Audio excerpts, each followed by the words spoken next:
Recientemente, el ejército estadounidense publicó un video grabado por un UAV de reconocimiento MQA-9 en Gaza, acusando a miembros de Hamás de robar un camión que transportaba ayuda.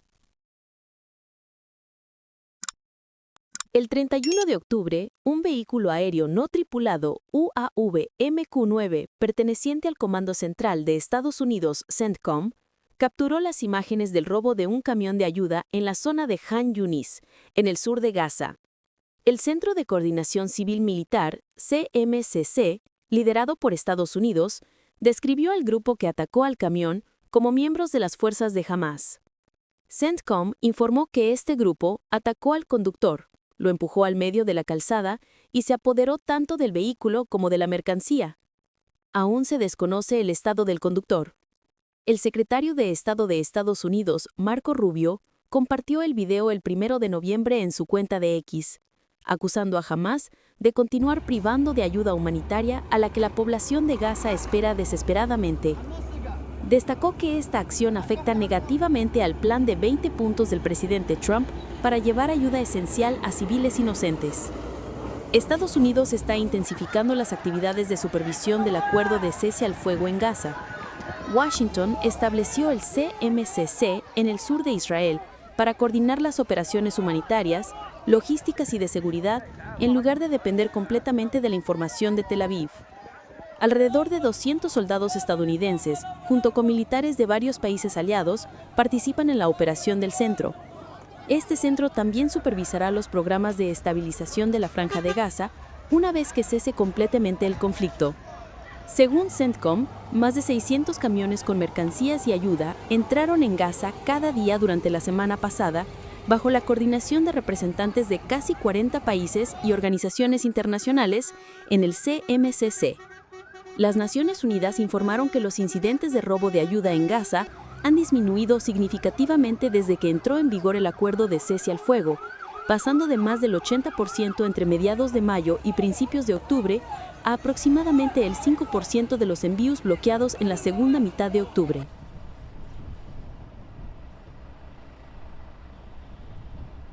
El 1 de noviembre, el líder de Hamás, Khalil al-Hayya, encabezó una delegación que se reunió con el ministro de Asuntos Exteriores de Turquía, Hakan Fidan, en Estambul, para discutir medidas para mantener el acuerdo de alto el fuego en Gaza. En la reunión, Hamás entregó a la parte turca un documento que enumera las acusaciones de violaciones por parte de Israel del cese al fuego desde que entró en vigor en octubre, al tiempo que reafirmó su compromiso con la implementación del acuerdo y la continuación de la entrega de los cuerpos de los rehenes. Anteriormente, Israel había acusado a Hamás de atacar a soldados en Rafah y de retrasar la entrega de los cuerpos de los rehenes, mientras que el primer ministro Benjamin Netanyahu ordenó ataques aéreos en respuesta que causaron la muerte de más de 100 palestinos. También el 1 de noviembre, el ministro de Defensa de Israel, Israel Katz, afirmó que su país y Estados Unidos están fortaleciendo la coordinación estratégica, incluyendo el tema del desarme de Hamás. En una declaración tras reunirse con el presidente del Estado Mayor Conjunto de Estados Unidos, el general Dan Kane, en la ciudad de Tel Aviv, el ministro Katz anunció que ambas partes habían discutido la cooperación estratégica y operativa estrecha entre las fuerzas de defensa de Israel y el ejército estadounidense. Ambas partes también abordaron los desafíos en frentes cercanos y lejanos, especialmente en la Franja de Gaza, así como el compromiso con el rescate de todos los rehenes, la desmilitarización de Gaza y el desarme de Hamás. En relación con la situación en Gaza, Majed al-Ansari, asesor del primer ministro y portavoz del Ministerio de Asuntos Exteriores de Qatar, advirtió que la zona corre el riesgo de caer en un estado de ni guerra ni paz si Israel continúa manteniendo fuerzas en su interior, al tiempo que instó a las Naciones Unidas a desplegar un gobierno y una fuerza internacional para estabilizar y reconstruir el territorio.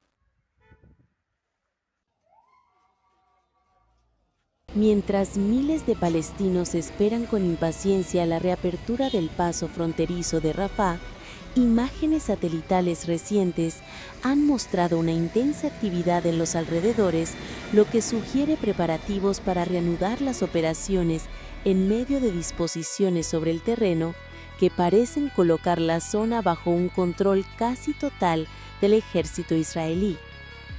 según un análisis del Al Jazeera basado en imágenes satelitales de alta resolución tomadas entre el 14 y el 24 de octubre, se han observado cambios significativos en el lado palestino del cruce de Rafah, en momentos en que continúan las conversaciones sobre su reapertura, aunque Israel sigue posponiendo la decisión. Al comparar las imágenes del 14 de octubre con las del 24 de octubre, se pueden observar nuevas estructuras construidas dentro del área del cruce, junto con barreras y puertas de control que aparentemente servirían para regular el movimiento de vehículos que entran y salen de la Franja de Gaza. Por otro lado, según las autoridades sanitarias de Gaza, este sábado 1 de noviembre, el número de muertos en Gaza ha aumentado a 2.200 personas desde que entró en vigor la primera fase del acuerdo de alto el fuego entre Hamás e Israel. Además, más de 590 personas han resultado heridas en el mismo periodo. Desde que el conflicto entre Hamás e Israel estalló el 7 de octubre de 2023, el balance total de víctimas mortales en Gaza ha superado las 68.800, con más de 170.000 heridos. La primera fase del acuerdo de alto el fuego entró oficialmente en vigor el 10 de octubre. Sin embargo, el martes 28 de octubre, el primer ministro israelí, Benjamin Netanyahu, ordenó reanudar las operaciones militares en Gaza, alegando supuestas violaciones del alto el fuego por parte de Hamás. Hamás negó estas acusaciones y acusó a Israel de socavar el alto el fuego mediante sus continuas operaciones militares. Según la Oficina de Medios de Gaza, en los últimos 22 días han ingresado un total de 3.203 camiones en la Franja de Gaza, incluyendo 2.564 vehículos con ayuda humanitaria y 639 camiones comerciales. No obstante, las entregas actuales representan solo el 24% del volumen acordado entre las partes.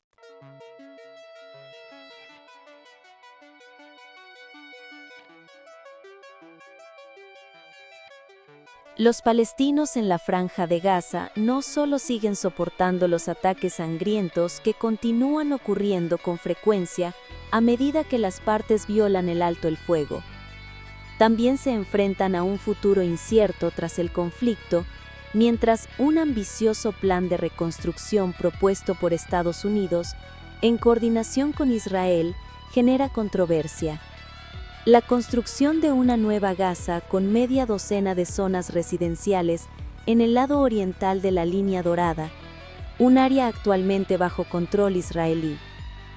El proyecto, que aspira a ofrecer un hogar a cerca de 1 millón de palestinos, también ha suscitado sospechas de que podría reforzar la influencia de Israel en Gaza en lugar de poner fin a la ocupación. Los países del Golfo, potenciales financiadores del plan, se han mostrado cautelosos ante esta iniciativa. Times of Israel, citando a 2 diplomáticos árabes, informó que una de las principales propuestas de reconstrucción de Gaza, presentadas por el gobierno del presidente estadounidense Donald Trump a los potenciales países donantes del Golfo, consiste en construir alrededor de media docena de zonas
a iniciar la construcción de una nueva Gaza, con el fin de dar a los palestinos que viven en Gaza un lugar a donde ir, un lugar donde conseguir empleo, un lugar donde vivir.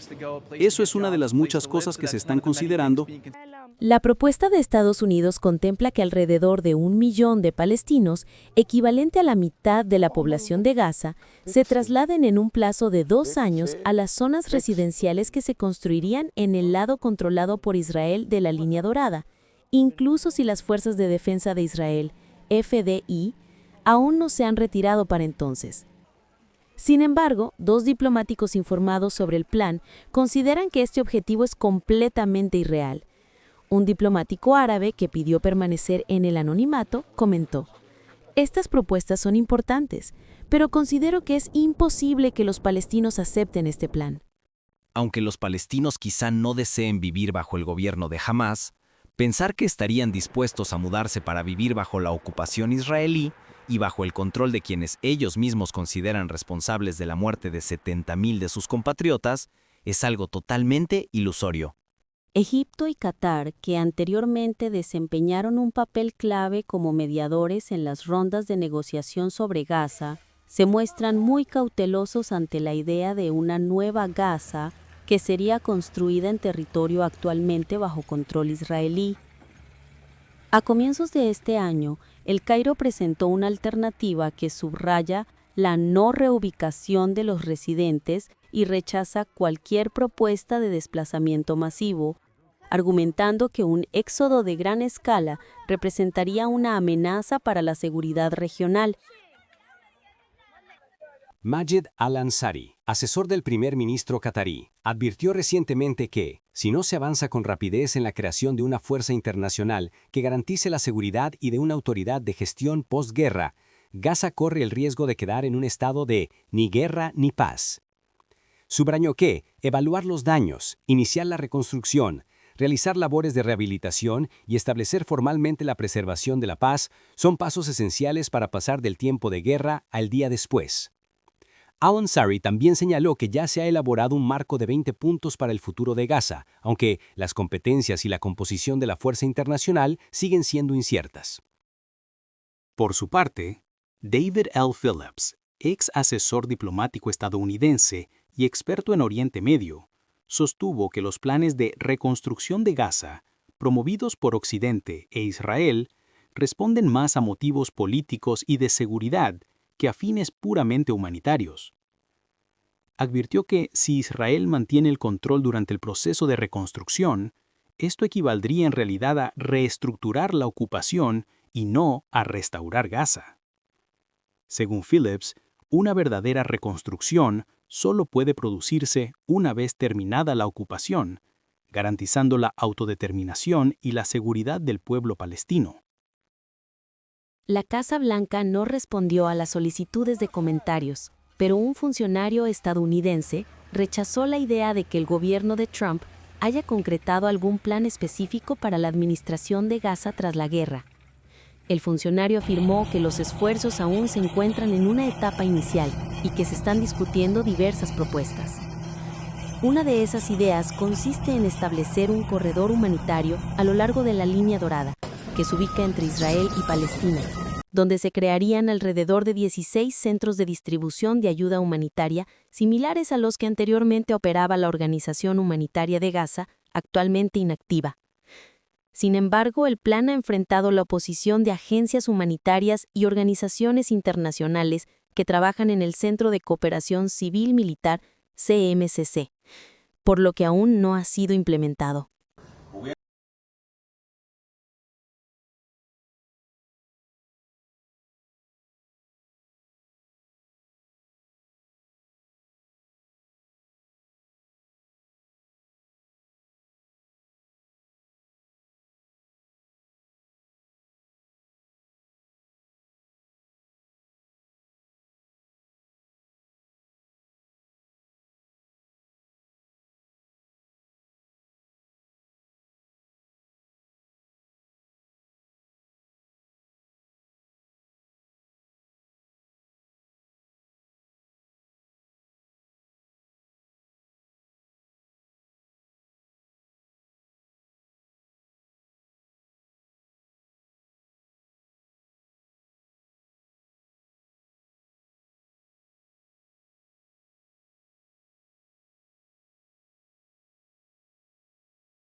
ministerial más amplio.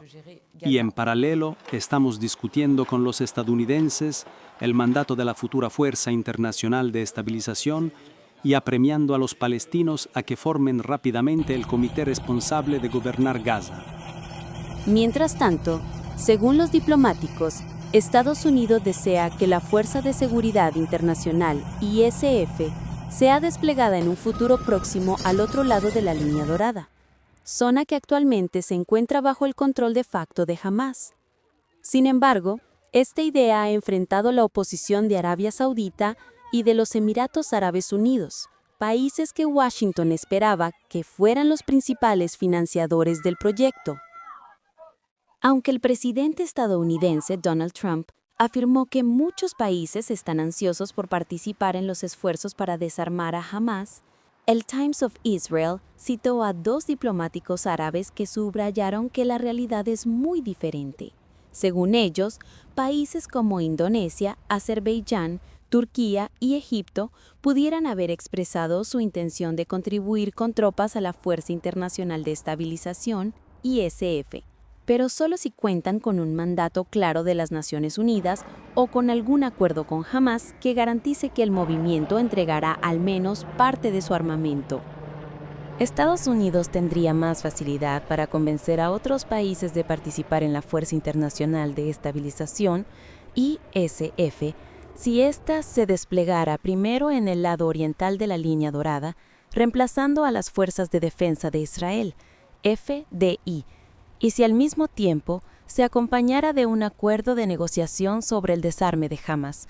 Por ahora, no está claro si Jared Kushner y los funcionarios estadounidenses encargados del dossier sobre Gaza realmente están escuchando las reacciones de sus aliados en el Golfo.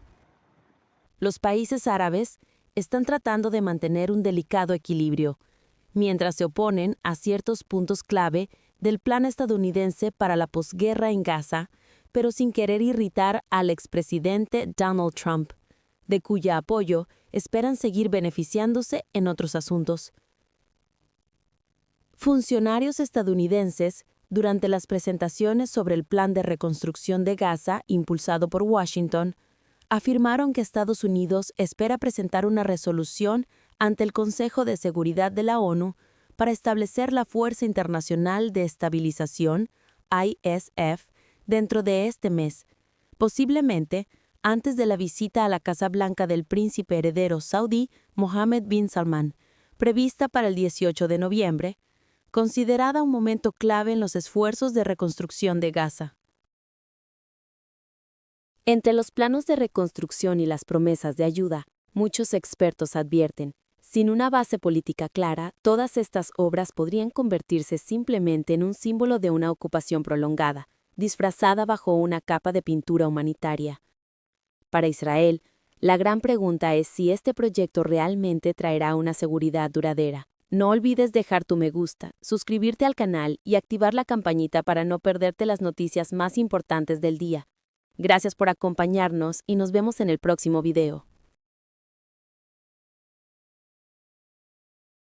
La tensión a lo largo de la frontera entre Israel y Líbano continúa escalando mientras las Fuerzas de Defensa de Israel, FDI, llevan a cabo una serie de operaciones de bombardeo aéreo dirigidas contra objetivos de Hezbolá en el sur del Líbano. Los bombardeos intensos muestran que Tel Aviv está aumentando la presión militar sobre el Líbano, mientras que los analistas advierten que Israel podría estar trasladando el foco de sus operaciones de Gaza al frente libanés, abriendo el riesgo de un nuevo ciclo de conflicto en la región. Según el sitio de noticias español Infobae, las Fuerzas de Defensa de Israel, FDI, anunciaron que eliminaron a un miembro de la Fuerza Radwan, la unidad de élite de la organización armada Hezbolá, en una operación en la zona de Nabateye, en el sur del Líbano. Según un comunicado publicado en la red X, la operación fue comandada por el Mando Norte con el apoyo de la Fuerza Aérea Israelí y se llevó a cabo el viernes 31 de octubre.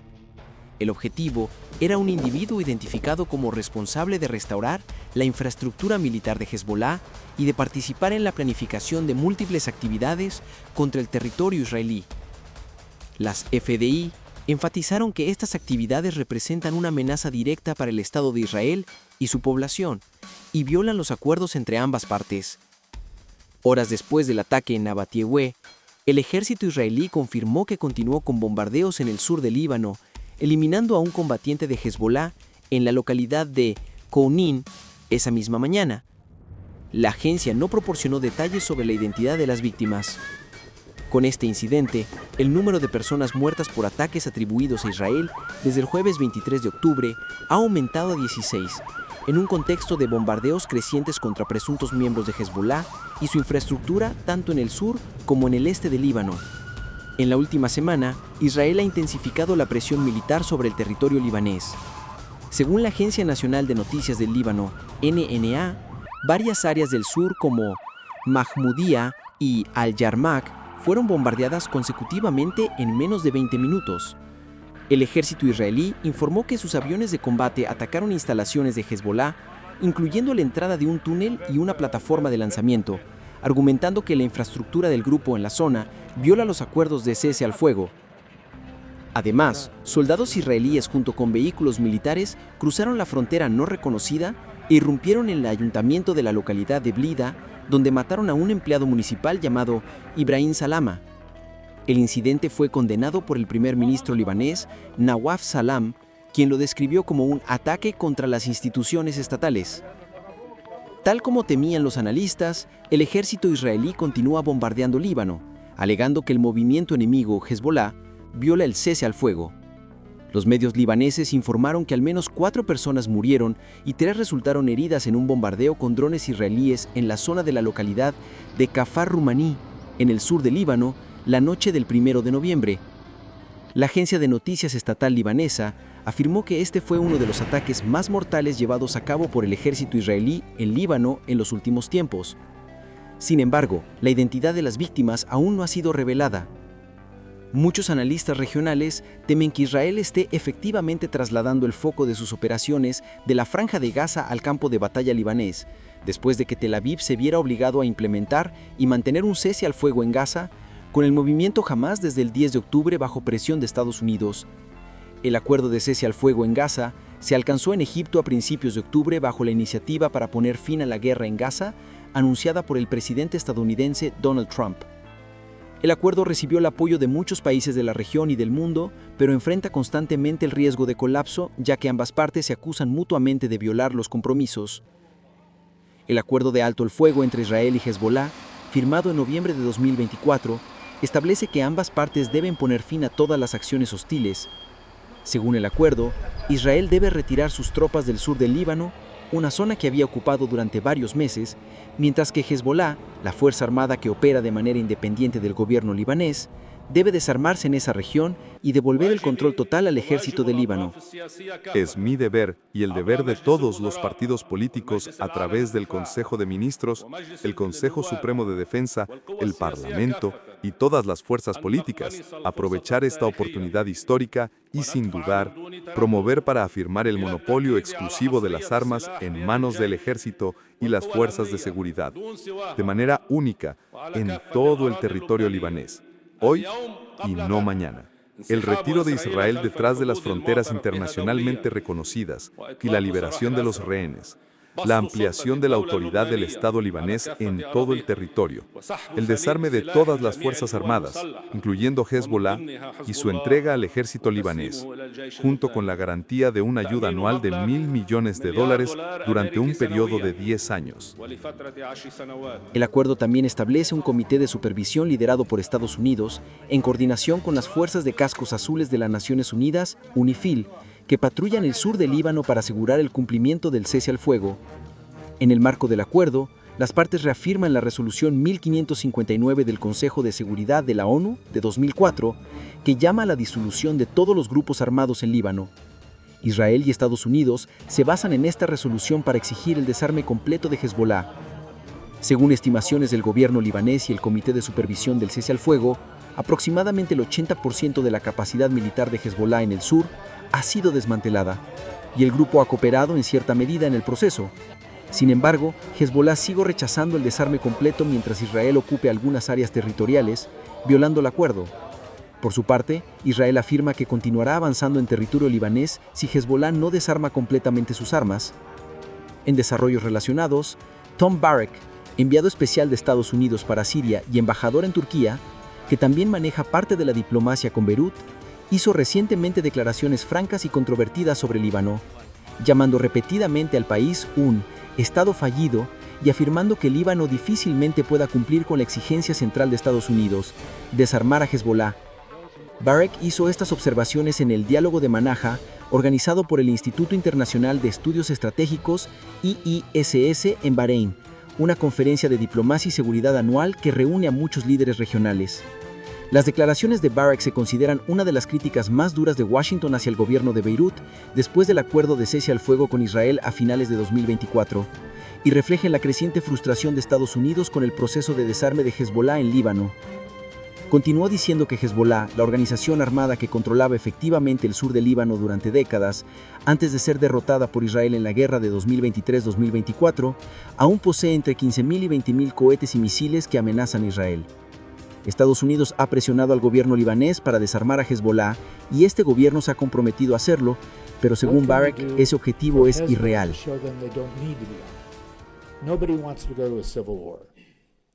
¿Cómo convencemos a Hezbollah de que no necesita armas? Nadie quiere una guerra civil. Puedo decir que la respuesta de Israel es histórica. Lo que nos dicen directamente, lo que le dicen al presidente y lo que publican en comunicados de prensa para ustedes es que responderán ojo por ojo al mismo ritmo. Lo que haremos para asegurar que Hezbollah ya no sea un adversario armado para ellos es que retirarán sus tropas al mismo ritmo.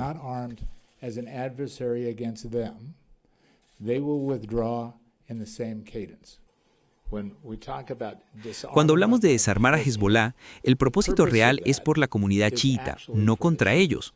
Lo que la prensa y la opinión pública malinterpretan es que esto es punitivo, pero en realidad no lo es. La comunidad chiita es parte de la nación libanesa.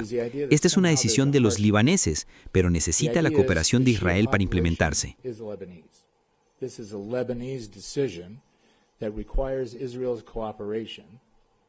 En las zonas fronterizas entre Israel y Líbano, el miedo está aumentando. La frecuencia de los misiles israelíes que caen en las colinas a lo largo de la frontera es cada vez más densa, lo que hace que la población crea que un nuevo ciclo de guerra con Israel podría estar a punto de estallar, justo cuando apenas comienzan a reconstruir sus vidas después de la guerra de 2024, que desplazó a 1.4 millones de libaneses, casi una cuarta parte de la población, de sus hogares. El 3 de noviembre, los ministros de Exteriores de varios países musulmanes se reunirán en Estambul para discutir el alto el fuego en Gaza y los próximos pasos, mientras el ministro de Exteriores turco expresa su preocupación por el futuro del cese al fuego. ¿Es este el punto de inflexión que pondrá fin al conflicto? ¿O la mecha de una guerra total? El ejército israelí ha publicado un mapa que delimita el territorio controlado por las Fuerzas de Defensa de Israel en Gaza, trazando una línea amarilla para definir la frontera y colocando postes de señalización en el terreno, afirmando que disparará si Hamás cruza esta frontera. Sin embargo, fuentes indican que no todas las fuerzas sobre el terreno conocen con precisión la línea de demarcación del mapa. Además, la validez legal del mapa emitido por el ejército israelí ha sido puesta en duda. El 31 de octubre, el ministro de Asuntos Exteriores de Turquía, Hakan Fidan, informó que varios ministros de Exteriores se reunirán el lunes 3 de noviembre en Estambul para debatir el cese al fuego en Gaza y los pasos necesarios a seguir. En una rueda de prensa en Ankara, Fidan indicó que la reunión contará con la participación de los ministros de Exteriores que se reunieron con el presidente de Estados Unidos, Donald Trump, en Nueva York en septiembre, y añadió que las discusiones continúan sobre la creación de un grupo de trabajo para Gaza y una fuerza de estabilización. Los asistentes incluirán a los ministros de Exteriores de Emiratos Árabes Unidos, Qatar, Jordania, Pakistán, Indonesia y Arabia Saudita. Fidan también afirmó que los esfuerzos por mantener el cese al fuego en Gaza se realizan de forma continua, al tiempo que señaló que Israel está obstaculizando el flujo de ayuda humanitaria hacia Gaza. ¿Tenemos preocupaciones sobre la continuidad del alto el fuego, logrado con intenso esfuerzo y duro trabajo? Sí las tenemos. Vemos que ciertos círculos trabajan diligentemente para que este alto el fuego y acuerdo de paz, que obstaculizaría los objetivos finales del gobierno del primer ministro de Israel, Benjamin Netanyahu, se mantenga en un terreno frágil. En primer lugar, las negociaciones con las partes continúan de forma ininterrumpida para garantizar que el alto el fuego se mantenga y evitar malentendidos. Se están realizando los esfuerzos necesarios para asegurar el flujo de ayuda humanitaria. Sin embargo, lamento decir que Israel sigue imponiendo obstáculos al ingreso de la cantidad deseada de ayuda humanitaria.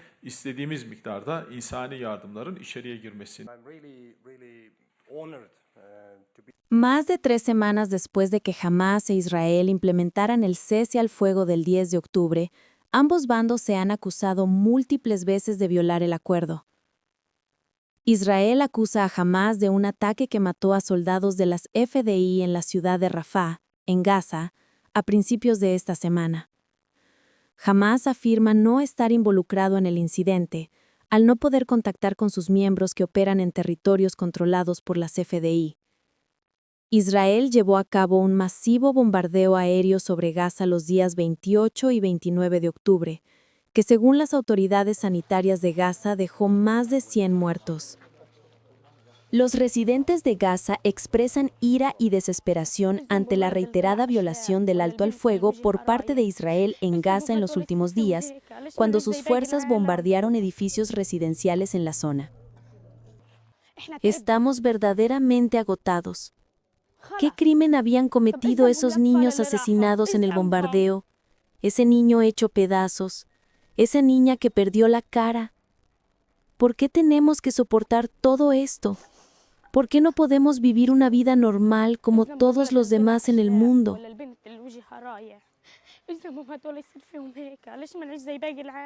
La explosión llegó de repente en medio de la noche. Todos dormíamos y nos aterrorizamos, sin saber qué había pasado. No sé qué decir. Todavía estamos en shock, sin entender por qué bombardearon la casa. ¿Qué pasó? ¿Cuál fue la razón? Nadie lo sabe. ¡Basta! Ya es realmente suficiente. El lugar del bombardeo está devastado, con escombros desparramados por todas partes. Por falta de equipo de rescate, los residentes locales solo pueden limpiar con las manos, lo que hace que las labores de salvamiento avancen extremadamente lentas. El señor Mahmoud Sabar Tafesh Basal, portavoz de la Defensa Civil de Gaza, informó que decenas de personas siguen enterradas bajo los escombros. También condenó a Israel por violar repetidamente el alto el fuego. No es la primera vez que las fuerzas israelíes violan el acuerdo de alto el fuego en la Franja de Gaza. Se han producido múltiples ataques al oeste de la llamada Línea Amarilla o mediante bombardeos aéreos lanzados por aviones de guerra, acciones que violan flagrantemente los principios humanitarios y los convenios de Ginebra. Sin embargo, por parte de Israel, el ejército declara que esta campaña es una respuesta a la violación del alto el fuego por parte de Hamás, mientras que Hamás niega haber atacado a Israel, calificando esta ronda de bombardeos como una escalada injustificada. Además, en los últimos días, los habitantes de Gaza no han podido retirar dinero en efectivo para comprar artículos de primera necesidad. La falta de efectivo impide que los palestinos gasten incluso el poco dinero que tienen sin convertirse en víctimas de los especuladores de guerra. Los bancos, muchos de ellos dañados o destruidos junto con viviendas, escuelas e infraestructura en toda Gaza durante 2 años de guerra, comenzaron a reabrir el 16 de octubre tras el anuncio del cese al fuego. Largas filas se formaron, pero muchas personas se fueron con las manos vacías. Hemos estado aquí desde la mañana, y algunas personas incluso rezan la oración del alba y luego vienen aquí. A veces algunas personas no consiguen su turno. Tal vez mientras estoy aquí parada, yo tampoco consiga. Los trámites son muy difíciles. El dinero es muy difícil. El dinero que se ha derretido está dañado. Los comerciantes lo inspeccionan minuciosamente.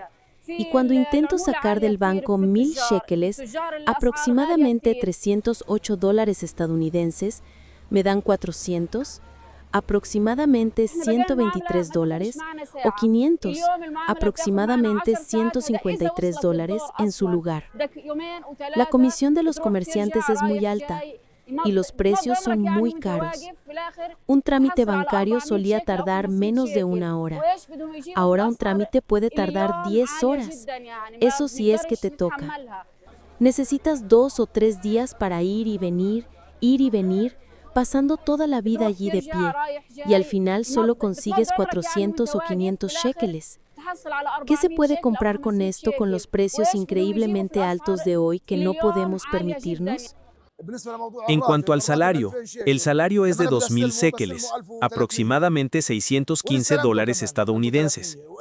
Pero cuando lo recibo 1.300 séqueles, aproximadamente $400 estadounidenses. Y eso si lo recibo, 1.300.